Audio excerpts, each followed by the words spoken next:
depois de tudo isso, eu acho que prisão preventiva, Sakamoto, decorre de necessidade. Há necessidade de se dar um breque, de se parar o Bolsonaro. E a justiça também se desmoraliza. Não é que não é um ambiente político, mas e da justiça? Para ele pode tudo? E o tratamento igualitário? Então, olha, o Bolsonaro vai preso, mas o mané da esquina vai. Não é assim. Bom dia, senhoras e senhores. Hoje é 27 de março de 2024, são 8 horas da manhã. E o caso Bolsonaro continua rendendo. O caso Hungria, na verdade, como já foi apelidado. A gente sabe que nesta última segunda-feira explodiu no Brasil e no mundo uma reportagem do maior jornal do mundo, esse jornal comunista, o The New York Times, que fatura 600 milhões de dólares por ano e tem 10 milhões de assinantes, sendo o maior jornal do planeta. O New York Times disse que o Bolsonaro tentou fugir, tentou pedir asilo na embaixada da Hungria em Brasília. E veja bem, não é que o New York Times fez uma suposição. A matéria afirma que o Bolsonaro tentou pedir asilo político para escapar da lei brasileira. O Bolsonaro está sendo considerado como já um obstrutor da justiça, não é? Ele obstruiu a justiça já por 2 vezes. Na primeira vez, a conselho dos seus advogados, ele deixou o país em 30 de dezembro de 2022, sob conselho dos advogados para evitar ser preso. Ele temia ser preso assim que o Lula tomasse posse. E ficou meses por lá e só voltou depois que ele descobriu que não havia risco de ser preso agora. E a linha do tempo, no caso Bolsonaro, é o seguinte: ele convocou o ato na Paulista e, sabendo que havia o risco por causa daquele ato, por causa das falas do Malafaia, atacando os ministros do Supremo, e ele concordando, inclusive, depois com o Malafaia, os advogados dele diziam que havia, sim, o risco dele ser preso a qualquer momento. O que é que ele fez? Ele foi se abrigar na representação diplomática da Hungria. Em 8 de fevereiro, Bolsonaro tem o passaporte apreendido. Em 10 de fevereiro, ele faz aquela oração com os apoiadores dele em Angra dos Reis, lá em Mambucaba. Em 11 de fevereiro ele conversa com apoiadores e chamando a casa de praia dele de Cercadinho de Mambucaba. Em 12 de fevereiro o Bolsonaro convoca o ato na Paulista e chega à embaixada, porque disseram para ele o seguinte: olha, você convocar esse ato pode fazer o Supremo te prender, né? E daí, em 13 de fevereiro, no feriado de carnaval, Bolsonaro fez publicações nas redes sociais e publicou às 10h54 um registro na praia, e na verdade ele estava ele diz que estava na praia e ele estava na embaixada da Hungria. Em 14 de fevereiro ele deixa a embaixada da Hungria, então ele escondeu onde ele estava e simulou que estava na praia. O Bolsonaro vai ter que se explicar hoje ao Alexandre de Moraes sobre a ida à embaixada da Hungria. O Alexandre de Moraes tinha dado 48 horas pro Bolsonaro explicar a ida dele à embaixada da Hungria por 2 dias, e a situação é muito grave pelo seguinte: o STF decidiu em medida cautelar que o Bolsonaro não podia sair do país, ou seja, ele não podia se colocar fora da jurisdição da justiça brasileira. Quando o Bolsonaro entra na embaixada da Hungria, ele está fora da jurisdição da justiça brasileira. Ele está, a rigor, em um país estrangeiro, Ou seja, ele já descumpriu a medida cautelar, o que é motivo para prisão preventiva. E o que o Bolsonaro disse é que não tem nada demais, mas não é ele que decide que se tem ou não tem nada demais. Os filhos dele disseram que não tem nada demais, os apoiadores dele disseram que não tem nada demais, mas não são eles que tomam essa decisão.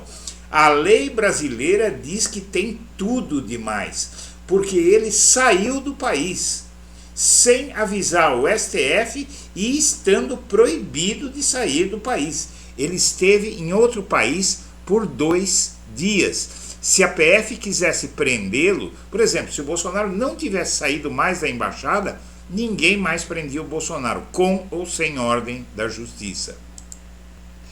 Não à toa que vários juristas, como você viu, o professor Walter Maierovitch, que foi desembargador do Tribunal de Justiça de São Paulo, o jurista Pedro Serrano, não é, diz que esconderijo de embaixada da Hungria requer uma prisão. Aliás, não existe jurista, na verdade, neste momento, será muito difícil você achar um jurista que diga que Bolsonaro não mereceria prisão preventiva neste momento, que não seria a medida mais lógica. Qualquer outra pessoa já estaria em prisão preventiva e, como disse o professor Maierovitch, como é que fica o cidadão comum? Como é que fica, por exemplo, o Mauro Cid? Por muito menos o Mauro Cid foi preso, muito menos do que o Bolsonaro fez. Ou seja, com isso, o Brasil passa a ter 2 categorias de cidadão. Né? Ele passa a ter o cidadão de primeira e de segunda classe. Bom, vamos em frente. Se Bolsonaro pedir ajuda a Orbán, a resposta será positiva, diz um analista húngaro. Em Budapeste, o verdadeiro escândalo foi o vazamento das imagens internas da sede diplomática em Brasília e, segundo Sándor Gyula-Nagy, professor da Universidade de Corvinus, o governo de Orbán vai se pronunciar em algum momento e diz que não há dúvida, se o Bolsonaro pedir, ele dá, já deu inclusive para outro. A Polícia Federal, por sua vez, diz que a explicação do Bolsonaro é furada e, numa certa altura aqui, a Polícia Federal diz que vai esperar a confirmação oficial do caso, que virá por meio da explicação cobrada pelo STF em 48 horas. Depois disso, a Polícia Federal vai cruzar as informações com dados sobre as movimentações e articulações do Bolsonaro, que já estão em posse do órgão, e não estão descartadas medidas preventivas para evitar que Bolsonaro busque asilo numa embaixada para escapar a qualquer decisão contra ele. Ou seja, não está descartada a prisão preventiva ou a tornozeleira. E quando diz que não está descartada, significa o seguinte: isso só não vai acontecer, minha amiga, meu amigo, se o Bolsonaro der uma boa explicação para o Alexandre de Moraes. Só que o que ele e os advogados dele já disseram é que não tem nada demais. E essa explicação o STF não vai aceitar. Bom, e aqui nós temos o X da questão. O X da questão aí está no seguinte ponto. No Supremo não há dúvidas de que existe maioria no tribunal para receber a denúncia da Procuradoria-Geral da República, abrir a ação penal contra Bolsonaro e, por fim, condená-lo. Eu vou repetir o que está escrito nesse parágrafo. No Supremo Tribunal Federal não há dúvidas de que existe maioria para receber a denúncia da Procuradoria-Geral da República contra Bolsonaro, abrir ação penal contra Bolsonaro e, por fim, prender Bolsonaro.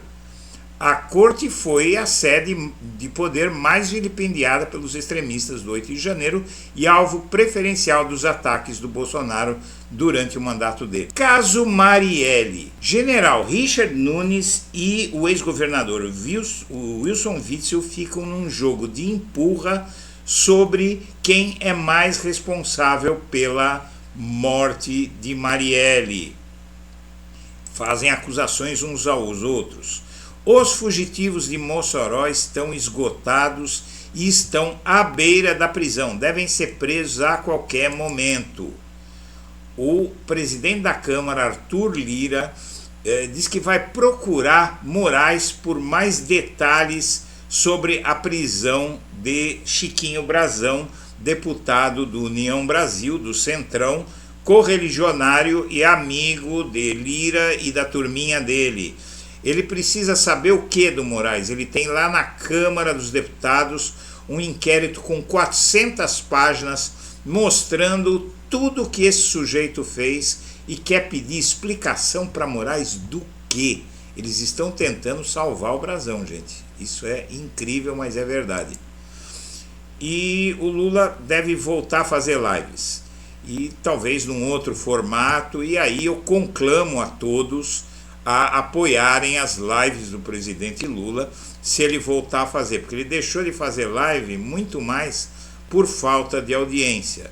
E aí não adianta a gente militar na internet e não dar audiência para o líder político da nação quando ele fala com o povo.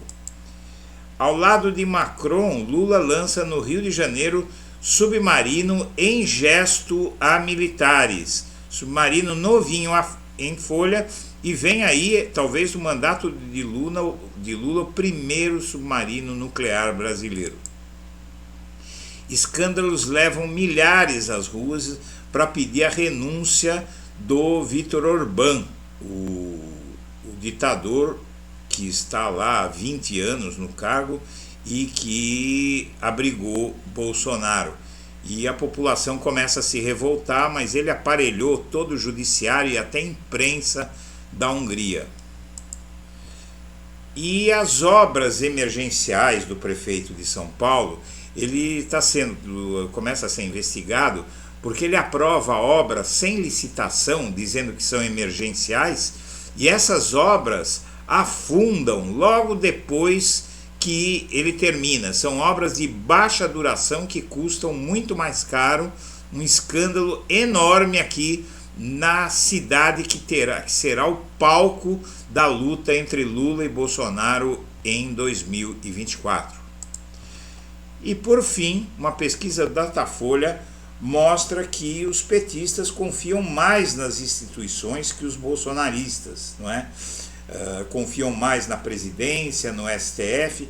Ironicamente, petistas e bolsonaristas desconfiam igualmente das Forças Armadas. Por que será, né? Senhoras e senhores, eu agradeço a atenção e deixo meu abraço para todo mundo.